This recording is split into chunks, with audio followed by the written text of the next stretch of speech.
we should be live now, so I'm just going to go into the groups and put it into the members group. The little live clock is ticking away in the corner there now. Brilliant. Yeah, that's for us here. Fingers crossed. Yeah, you're live on YouTube now. Okay.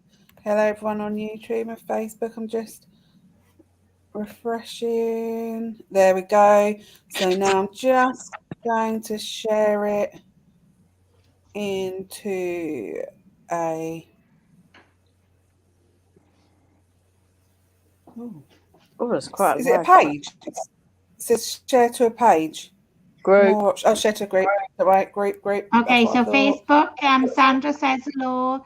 Melody says hello. So we do, I think we're there. Phil is saying hi. That's Facebook audience. Okay, so it should be going into the members group now as well. But all go. Okay. I have no idea who's doing that. Is it you, Gemma? Yeah. Fine. Hi, everyone. Hi, good evening. Hi. Thanks for joining us. It's Wednesday night again, the 15th of March. 3 days and it's my birthday. Just thought I'd get that out there, you know. It is, isn't it? Thank you for joining us and welcome.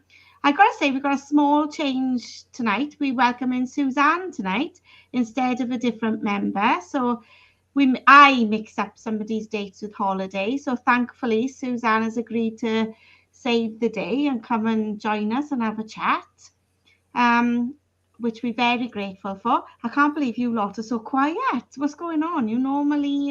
We've had some technical issues, guys, out there tonight. So, yeah, so first of all, I'll say hi to Suzanne and welcome. Hello. I think everybody knows the rest of the team. Dan, Gemma, Sue. Why am I doing all the talking? Because I feel the fresh air. You keep waking up for me just now, so I'm not going to say anything. Okay. So Sandra said hi and Kerry said hi. Are you able to see the comments from people watching, Suzanne? Do you see them or not? Yeah, they are popping up on the screen. Yeah. Okay, so yeah. Right, okay. So where shall we start then? What's the first question shall I ask you? Be gentle with me. I'll be gentle. Okay then. As you're a member, when did you first become a member of Keto Fitness Club? How long have you been with us, would you say? That would be during lockdown 1. Okay. Although, funny enough, I'd met Mark at an event, I don't know, a year or so previously, and we'd had a chat about, this is sort of the early days of Keto Fitness Club. We got into a chat about it, and funnily enough, on my Facebook memories, it popped up that today was the exact day that I met Mark and got introduced to Keto Fitness Club. Wow! So how spooky is that?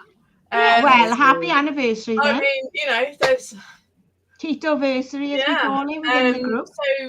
So from that meeting, I'd gone on to the Keto Fitness Club public page, and then that's where it kind of ended. So Fair enough. I was on the page, I was seeing things, but I guess it just wasn't the right time for me to sort of really look at it properly.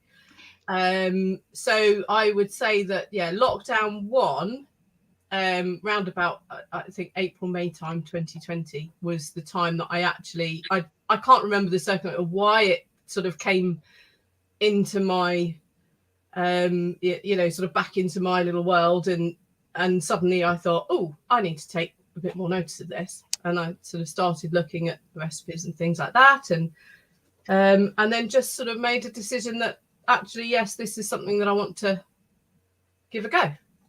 Okay.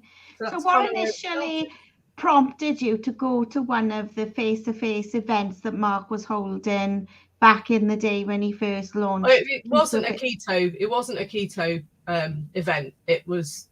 Was it one of the networking? It was. We were sort of both involved with Forever at the time, and that was kind of where that came from. Okay, because I think Alison was the same, wasn't she? Was she part of that? I think she was of living, wasn't it? Yeah, it's interesting. So you knew Mark then previously before Keto Fitness Club then? Well, certainly when it was in its early days. Yeah. Okay. So do you live close by to Mark then? Are you within sort of the Northamptonshire area?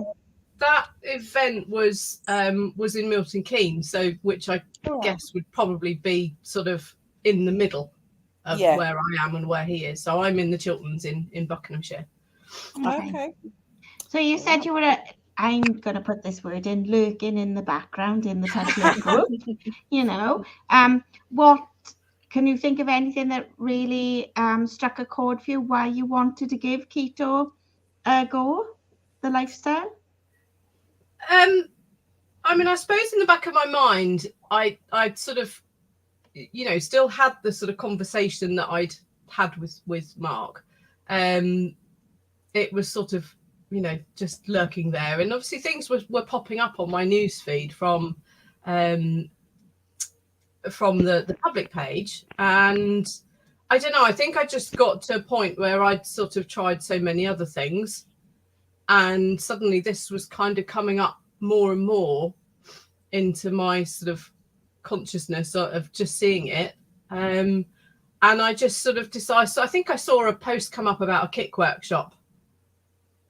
Mm-hmm. And I just thought, well, let's go and at least, find out a bit more about it. So was it for weight loss initially or health benefits or just curiosity?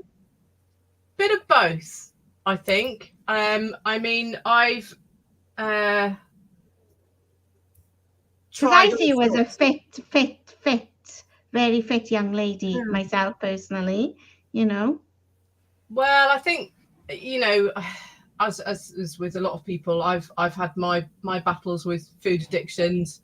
I think, for me, undiagnosed, but I would say without a shadow of a doubt, probably about 35 years of compulsive eating disorder. So, and over the years, I've sort of tried very, all the usual diets, as they say. And they just, nothing really kind of helped me to perhaps, resolve some of my own, issues with food and myself and that sort of thing. And so I knew that what I was doing to myself with my eating habits was unhealthy. But I think I had to reach a point where I was like, okay, enough's enough. But I reached that point when sort of onto the keto lifestyle, say in lockdown 1, and loved it for about 6 months. And then, of course, we came out of lockdowns and that sort of thing. And I went back to work and then we went back into lockdown again. And I think I got a bit too bogged down in it. With, I suppose, my personality is, how do I put it? I have a fairly addictive personality. So, and I'm very all or nothing. So, and I got a bit too bogged down in tracking and all that sort of thing. And actually, I probably found myself spending more time tracking than actually doing stuff. Yeah. I think that'll resonate with a lot of our members and a lot of our listeners, if I'm honest with you, Suzanne. Yeah. This comes up time and time again in the members group where we offer that support and, that just comes up a wrong word, but, with us, the friendships, the buddies and everything, that is, I feel like what we hear time and time again. Yeah. So you're not alone there, as I think you already know that. Yeah, absolutely. Yeah. And I think I just got too fixated on the macros, and I had spreadsheets and all sorts of things, MyFitnessPal, and I was trying to log everything. And then I was just getting too fixated on whether I'd hit this protein target or fat target or I've gone over on carbs. And I think, and then it just became too overwhelming, and life kind of then it all sort of changed again, and work took over, and for the next, what would that be? Yeah, 2 years.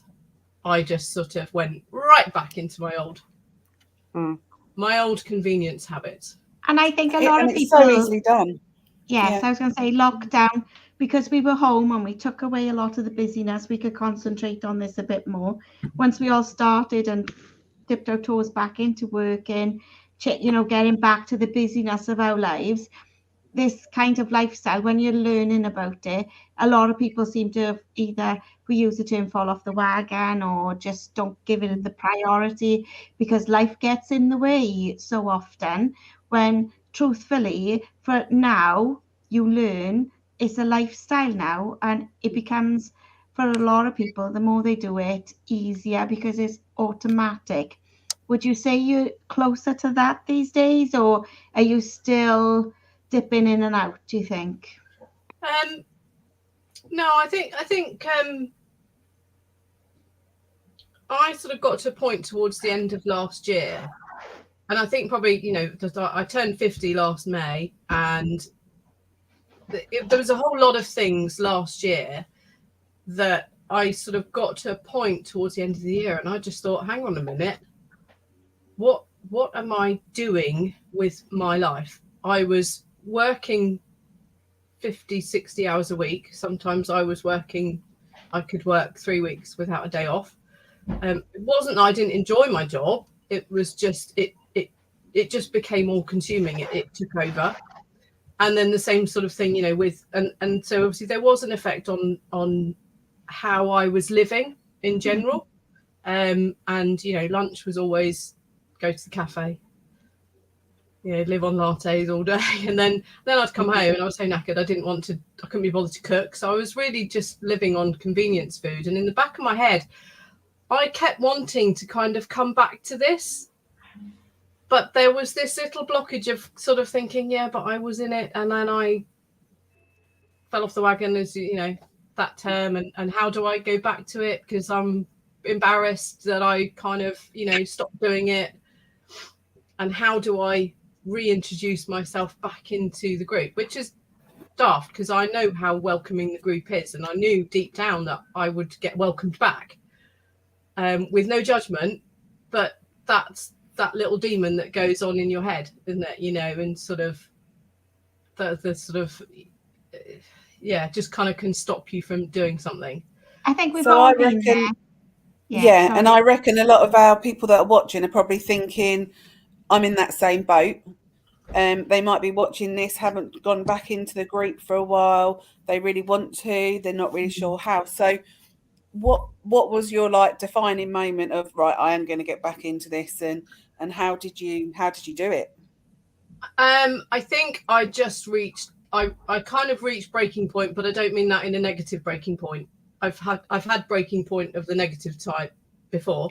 This was a breaking point of a right, enough is enough.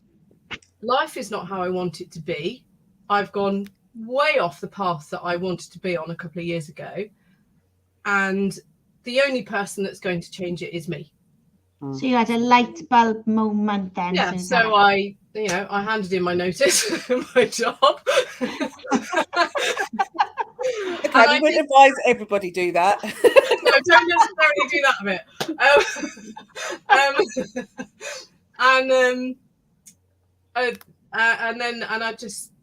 And I set myself and that was December. So I thought, right, new year. Again, I'm one of these people. It's these little weird sort of things. Everything always has to start on a Monday or the first of the month or New Year. I'm the same as that. Monday. It always is a Monday. Usually it's a Monday. Yeah. Otherwise, my brain just kind of goes, "Oh, I can't deal with this." So yeah, New Year was the time that I decided that, right, I was gonna step back into it, but that I was gonna do it differently. So I sort of, I bit the bullet. I did put a post up on the group and kind of went, "Hi, I'm here again." And the response you had was phenomenal. The response was, "Hi, welcome back. Yeah. Great to see you." So yeah, and it was actually like the 2 years of being away hadn't really happened. The thing is, people leave all the time, but people do come back, and they keep coming back, and that says something when people will. Yeah, Definitely. I think I kept remembering all through last year. I kept remembering how that sort of 6 months when I was, following the keto lifestyle sort of through lockdown 1 and in towards the end of 2020 was the best that I had felt in years. And yes, I had lost some weight. I mean, that wasn't the main reason, but that I was doing it. But I just kept my memory just kept remembering how brilliant I'd felt, how I was sleeping better, I had more energy, I just felt better.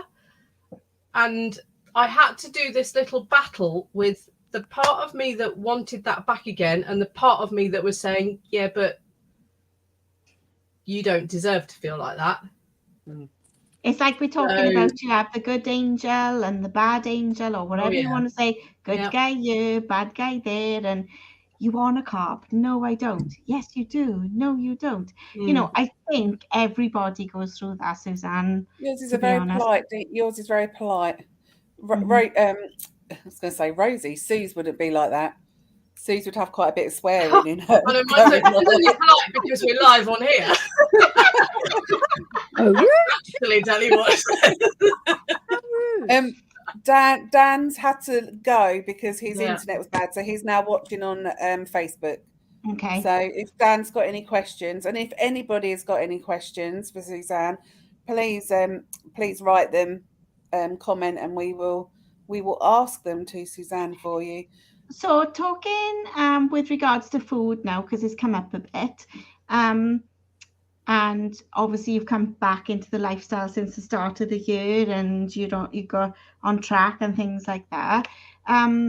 Any advice with the food side of things? Had you gone full back on carbs, or had you stayed low carb in the time you were away from us? I was full back on carbs. Okay. Yeah, over carbs.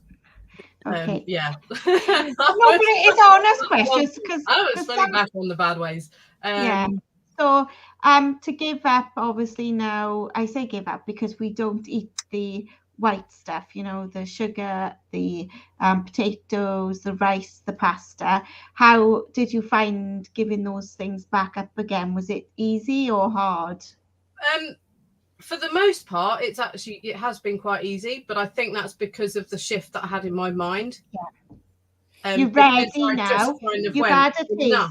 Yeah. And you're ready now. Yeah. And I sort of thought, I had this, obviously, the plan to really kind of, jump back into mountaineering again. And I was really interested to try and kind of experiment with that, because as with a lot of sports, the mountaineering world is no different in that carbs are the normal way of fueling yourself. And I and there's very little evidence of anyone really that I've come across that mountaineers and climbs whilst on a keto lifestyle. I'm sure they are out there, but I haven't found any yet. I was just going to say, so what's a typical food day for you at the moment then, Suzanne?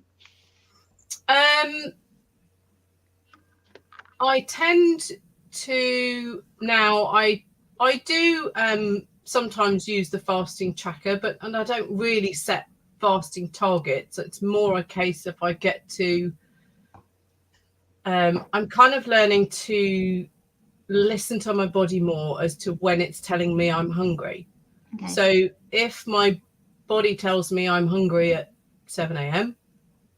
and I'm up, then I'll eat at 7. If it's 11 a.m. or 1 p.m., then actually I don't think I've really gone into 1 p.m. Usually it's around about 10 or 11 at the moment that my stomach will start saying, yeah, okay, I want some food now.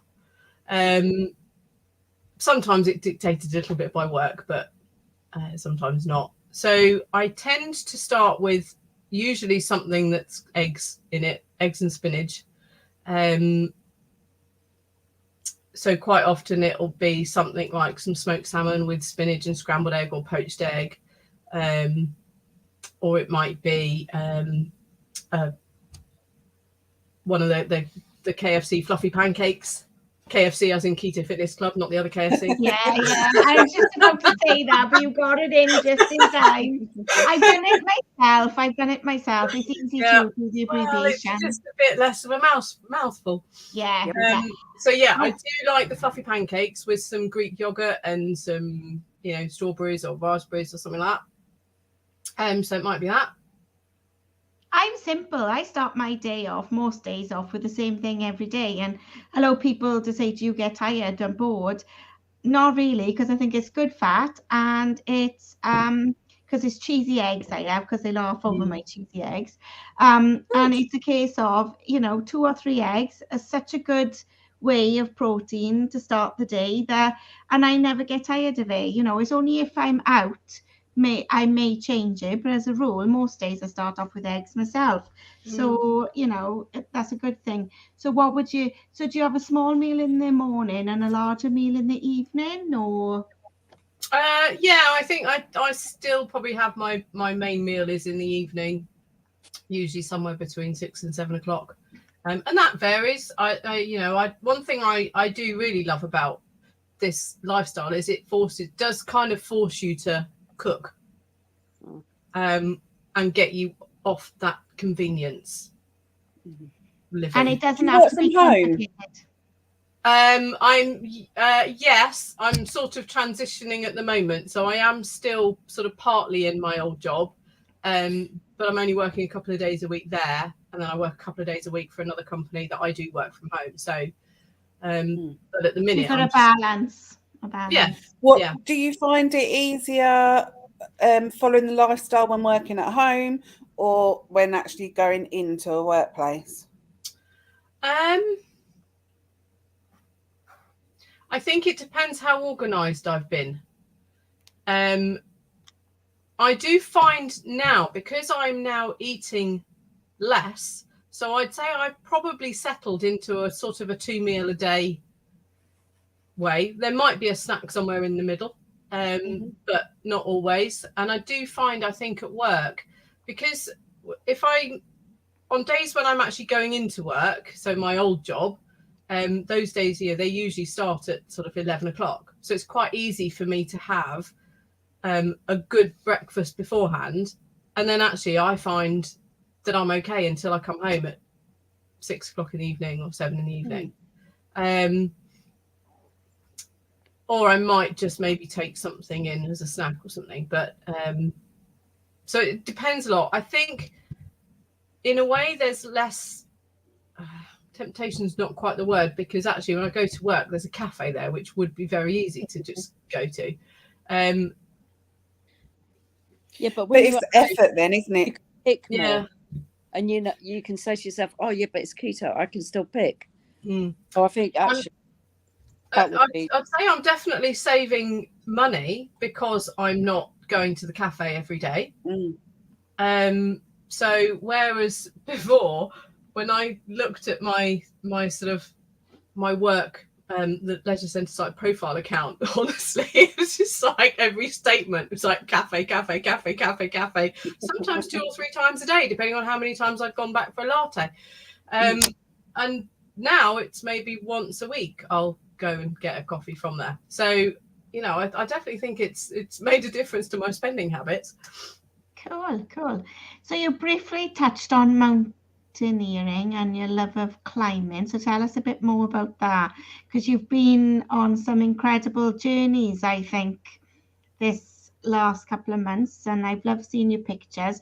So please share with people out there who don't know, and basically. How did you get into it?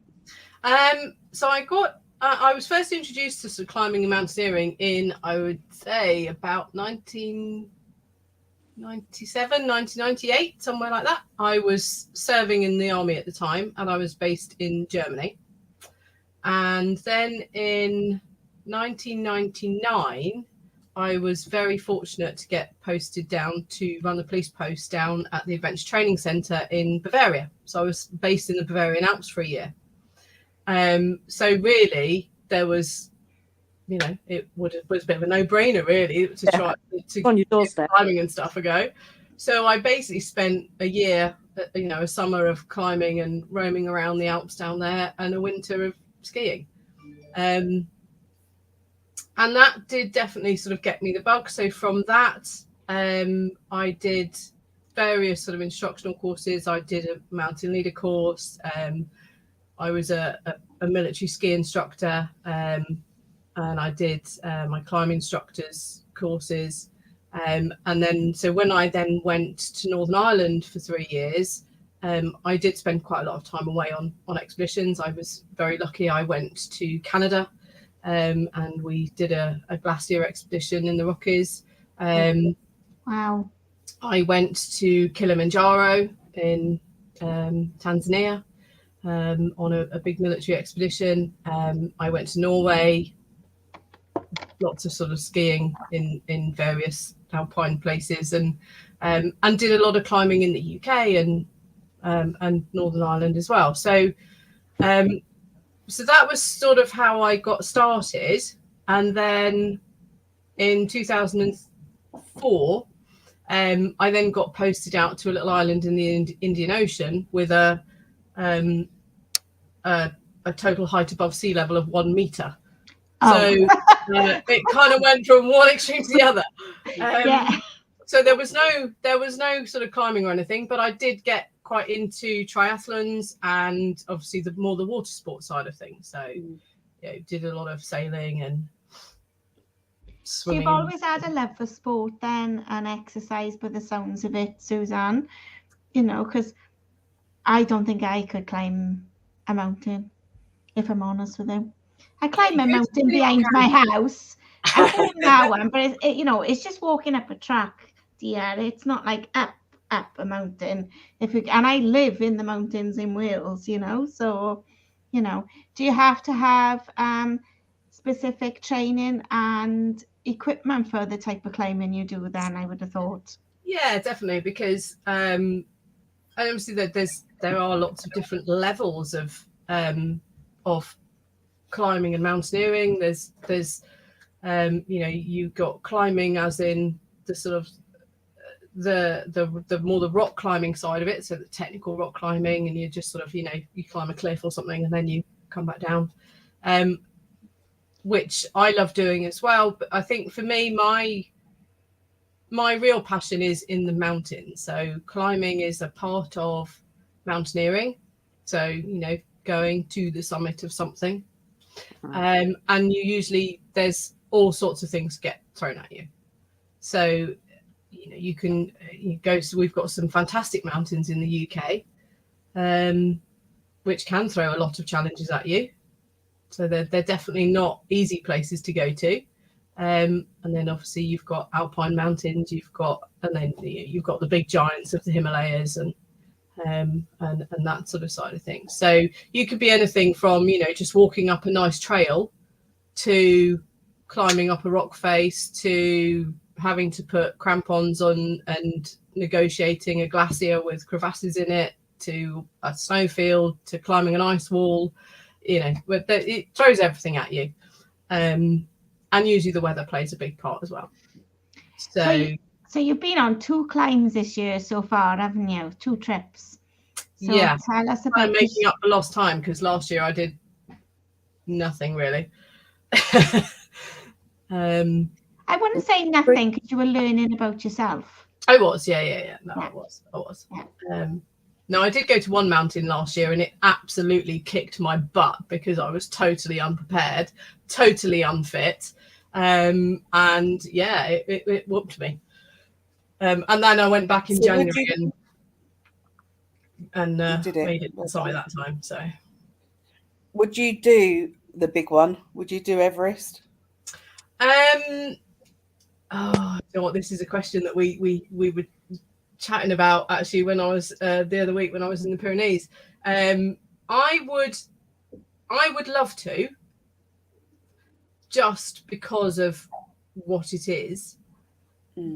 But it is very commercialized now. There's a lot of controversy around it because there's a lot of, how do I say it? Basically people on there that shouldn't be on there because they're they're just paying the money and expecting other people to get them to the top. But that sort of that's quite. Do you a big know what you're saying? That it's quite funny you say that, because we were talking. In fact, it was with Lainey, one of the other members, and our husbands the other day, and we were talking about it because we'd all just watched that Finding Michael, which is about Everest, and we were saying that that actually it's not a real climbing experience for some, because you just pay people to do it, and you're just climbing. You're not carrying your bags. You're not doing a lot of the stuff that basically like you would have done in the past. And there's so many people on that mountain now. I mean, there are some very famous photographs of basically just a big queue up to the summit, and I know that would actually probably be the most dangerous thing for me, because I have not got very good circulation. I've not had Raynaud's diagnosed, but that is basically what it is. So I find that although I operate better in a cold environment than I do in a hot one, I'm okay as long as I keep moving. Yeah. But as soon as I stop and stand still, then the circulation just stops into my feet and my toes. I mean, even from 5 days in the Pyrenees a couple of weeks ago, my big toes are still slightly numb. Okay. Oh, wow. Just from where my feet were getting cold. And that was just from moments of stopping. It wasn't really. So I think the prospect of getting stuck in that queue on the top of Everest and being static, that actually really puts me off it, which is a shame. But that said, you can go from the other side if you can get through from the Tibetan side, and it's not quite so busy. So who knows, that might be an option at some point. So this kind of ties in. Expensive as well. So yeah, Sandra's put in here, is there anywhere you wouldn't want to go climb? So I suppose you kind of answered that, but is there anywhere you wouldn't go, and is there somewhere you're aiming for? What's your ultimate goal, shall we say? I don't. Well, I haven't seen anywhere and thought, oh no, I wouldn't want to do that.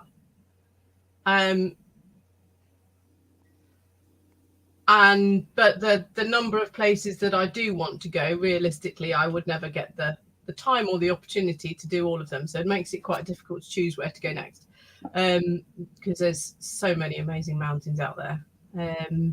So you're doing the Himalayas again this year, aren't you?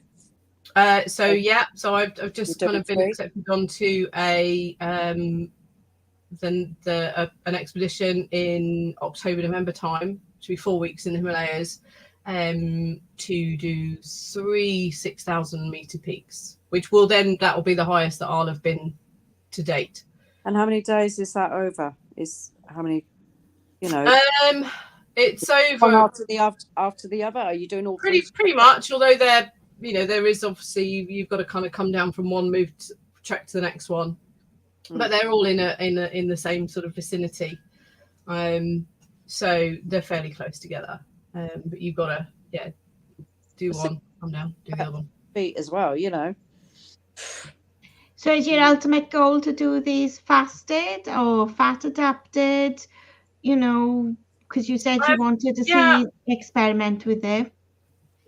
I mean, certainly, I think being fat adapted, I think, would be a useful thing. I think it's, I think it would. I mean, mountaineering is basically endurance, and I think that actually, from what I now have sort of learnt through this, this sort of keto journey, is that, yes, carbs give you fuel, but you need more of them. Whereas, when you're utilizing fat, you don't need so much, because it's it's giving you more energy.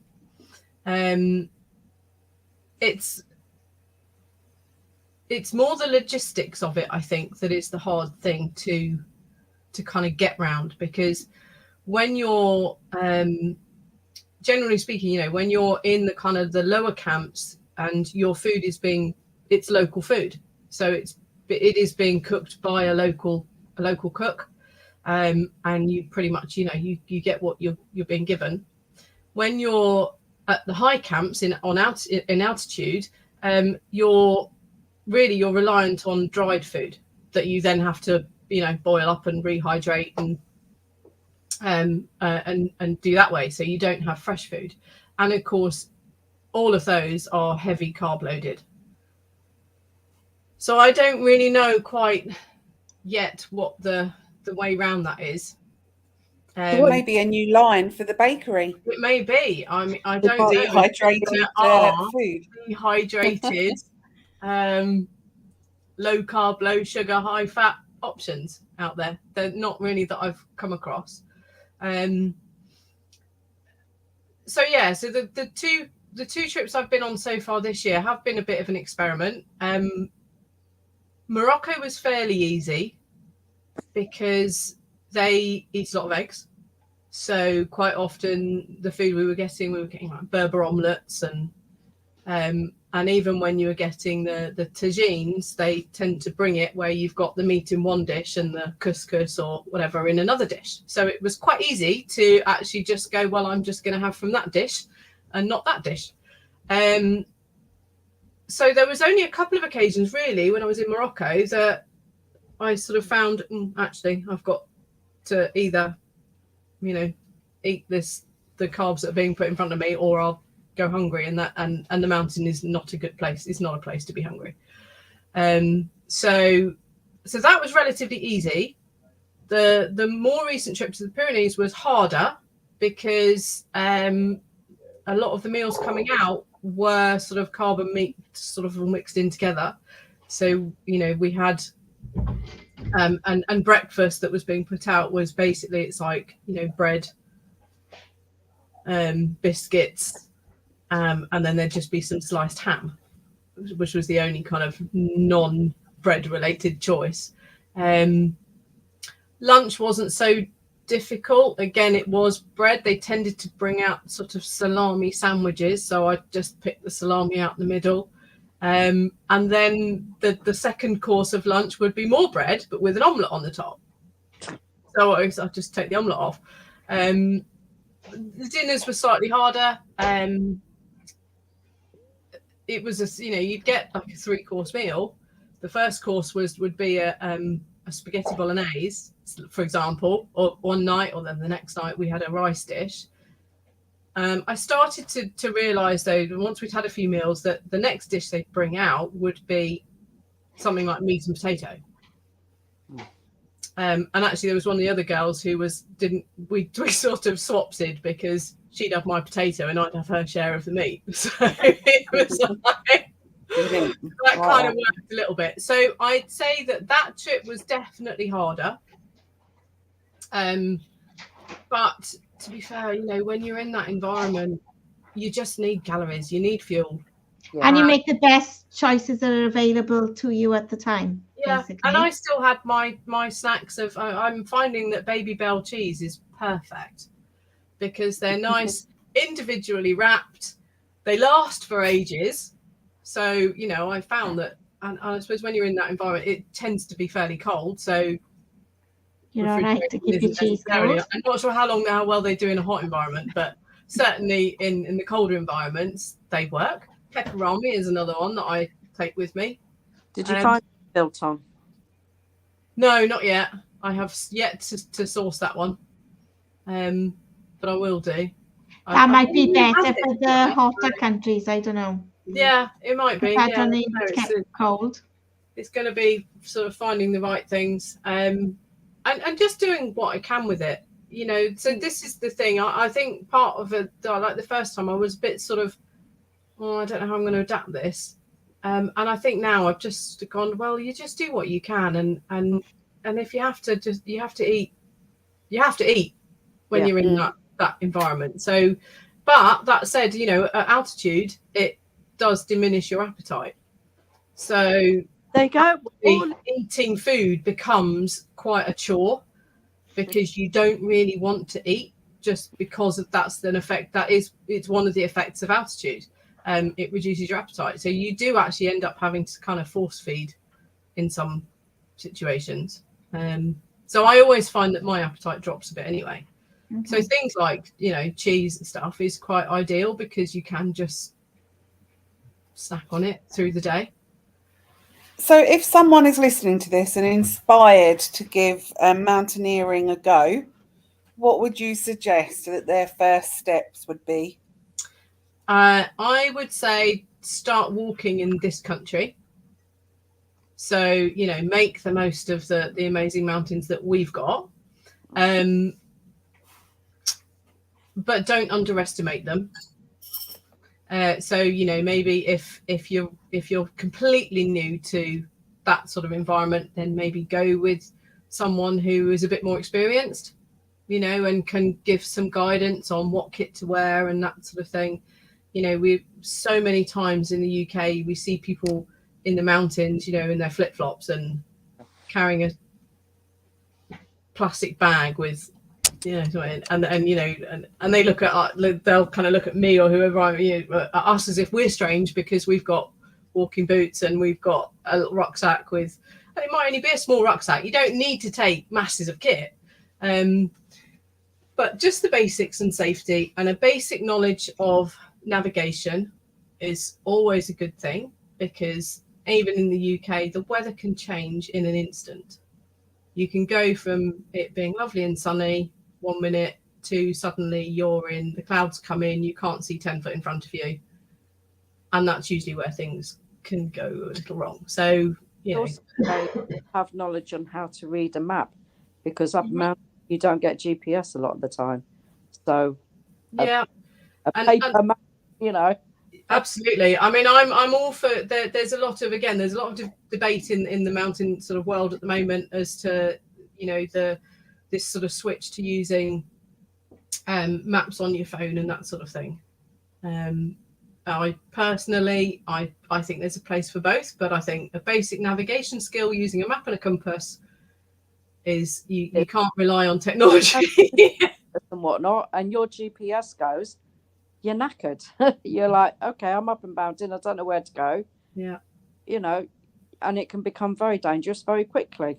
Yeah, it stuck with me from years ago when I did Duke of Edinburgh Award with school and Sea Cadets and all that. And I remember we got a group of us, because they left us as part of it, and the weather changed, and it was quite scary how quick we all got a bit lost, shall we say, because we couldn't see in front of us because the weather had changed. And until you experience it, you don't realize, I think, how scary. I remember, not crap in my pants physically, but metaphorically, you know what I'm saying? Mm-hmm. It's like, if for the group of us, and like we were 12, 13 at the time, and it really did make us think, oh, we really were not prepared, like, you know. So yeah, that resonates with me when you say those things, Suzanne, to be honest, you know. Yeah, and something like, you know, DFE is brilliant. Yeah. At giving the new generation those basic skills. Rosie's got hers Saturday. Sorry, Sue, you broke up then. Rambling clubs. Yeah, they're brilliant. Things like that. Yeah. And I mean, you know, the UK's got some amazing countryside and walks, and you know, even you know, we've got lowland walks, we've got the higher mountain stuff. So, you know, there's loads of areas that we can enjoy. I think it's just really it's about getting outdoors. Yeah, and it's not a race, is it? You don't have to be walking really fast. No. So did a long walk at the weekend, which is just really slow, but we did it. It was about 8-9 kilometers, and just took it at our own pace. Yeah. And I think sometimes some people go straight into it too fast, don't they? And don't need to. Yeah, I mean, I don't go at anything. I always go at what I would call a conversational pace. Nice. So taking it back, I'm going to think now to Kate, because it's 8:15 already. See, we keep talking on you, and the time just runs away with it. Like, and it's not all me talking for a change. Just saying. So taking it back to Keto Fitness Club, what's your favorite recipe? Oh, I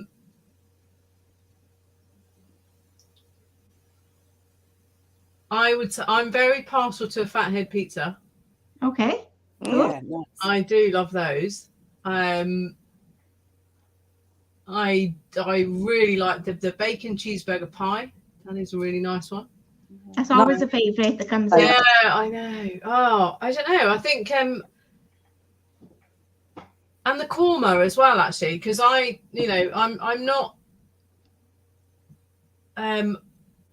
not the best with spicy food.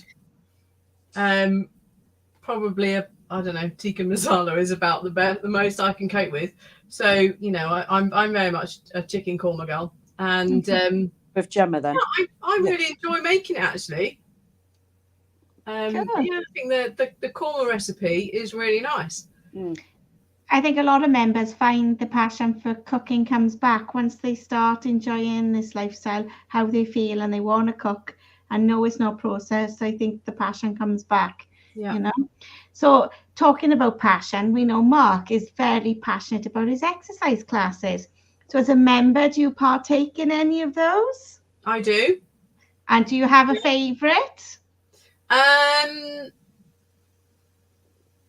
They've all been slightly Be careful. different at the moment. I mean, at the moment, be careful what you say. At the moment, I'm sticking to the low impact. Okay. Just because of my back at the beginning of the year was not great, and so I think it's been more the low impact stuff this time. Last time I was doing a lot of the proper kind of high impact stuff, which I like the way you say proper. Low impact is proper as well. They're all proper classes. Level of intensity might be different, or insanity, as some of them members say. Or not. But so I think. So will you join in the step to class to music tomorrow night? I'm already down for that one. Okay. And I have really been enjoying Lisa's Pilates.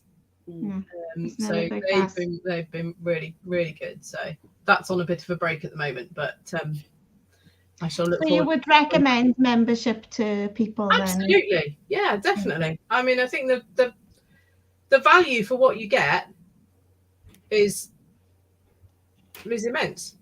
I mean, you get access to all these amazing recipes. You've got fitness classes. You've got the members Facebook group. You've got people like Mark, all of you guys, just at the end of a message or where needed. And there's just so much information that you get through it. Somebody's just shared now. Membership. Not that it's a plug for membership exclusively, but there are a lot more benefits to being in our community. I think we say this time and time again that, like you said, you were welcome back. And to be honest with Suzanne, it was like as if you'd never been away, dear, And I mean that fondly and kindly because, we all light up my screen when we're talking and having a laugh and, sharing things together. So and we are, as a team and members and the bigger community, grateful that you've come in and given us your time tonight, because I'm well known for saying how time is our most precious gift, and we don't get it back. So when we give it freely, it's a great thing, because you've come in tonight to chat to us, and it's a blessing that you're here with us tonight with the team, and and you're so inspiring, Suzanne, what you've been through, what you've shared. We could keep you talking for weeks and weeks and weeks if we wanted to, but I won't do that to you. Is there anything that you'd like to ask any of us out of curiosity, being as we put you on the spot? No, I see. I wasn't expecting that one. Off the top of my head, probably not, but probably as soon as we stop this, I'll probably go, I wish I'd asked Tracy that, or I wish I'd asked Fine. It's just, I like to turn it around sometimes, because to be fair, we've asked you some very personal stuff you've shared. So, likewise, if you wanted to ask us you know, is fair enough. But I think it's just, you know, I've made you speechless now, You Suzanne. have, you left me speechless now. No, I just, everyone is so open. And I think that's maybe something that is a difference between the members page and the recipes page, the public recipes page. That, you know, you do there possibly are things that we might want to ask or want to post or just want to sound off about, or just go, I'm having a really cruddy day. And you can do that feeling easier in the members group than it is on the public one. Yeah, because there's that safe environment, isn't there, that you can, with full acceptance of everybody, to be yourself and say it as it is with no judgment whatsoever. Yeah. So I think there is definitely a difference between those. And likewise, we also like to celebrate everything. You know, there's a few birthdays coming up, just saying, putting it out there. We celebrate lots of things, don't we? You know, come on, I may as well. Subtle as a brick. Yes. I do share my birthday. Yes, I'm only 49, but I do share my birthday with 2 other members. So we got a triple birthdays on Saturday. So I'm not the only one celebrating. Yeah. Well, I thought you were Sunday, your birthday. No, and Alison from Ava Bold is Saturday as well. So there's 3 of us on Saturday. There would have been 4, but the other lady is no longer with us. So, you know, but sadly, but that is what it is. But yeah, so March 18th is a popular day for a birthday. Just getting it out there. Yeah. Thanks, Suzanne. Thank you so much, lovely. Oh, thank you for asking me. And thank you to the lovely members who've stayed with us and listened. And I bet you, Suzanne, you'll still get lots of messages from this, because what you find is people watch it back because it's saved and they dip in and out. So be prepared, you know. So next time you're on a Zoom, especially like Friday night accountability, you know, and I hear on the grapevine is Sue running the show on Friday night. So Tracy, no, it's me and Tracy. Oh, Sue, you could take the platform. No. I'll let you. So we'll say goodbye. Hold up. Because we'll say bye, and in a fortnight's time, I do believe we have a special guest, and it's on a Thursday night in a fortnight's time, and we have Dr. Ian Lake joining us to talk about his journey as a GP, type 1, living this lifestyle as well. So Kim has just said thank you, Suzanne. I don't know if you can see that. So we'll sign off for tonight, guys, and see you all soon. Bye. Thanks, Suzanne. Bye. Thank you. Bye. Suzanne, if you just stay there. Okay. Yeah.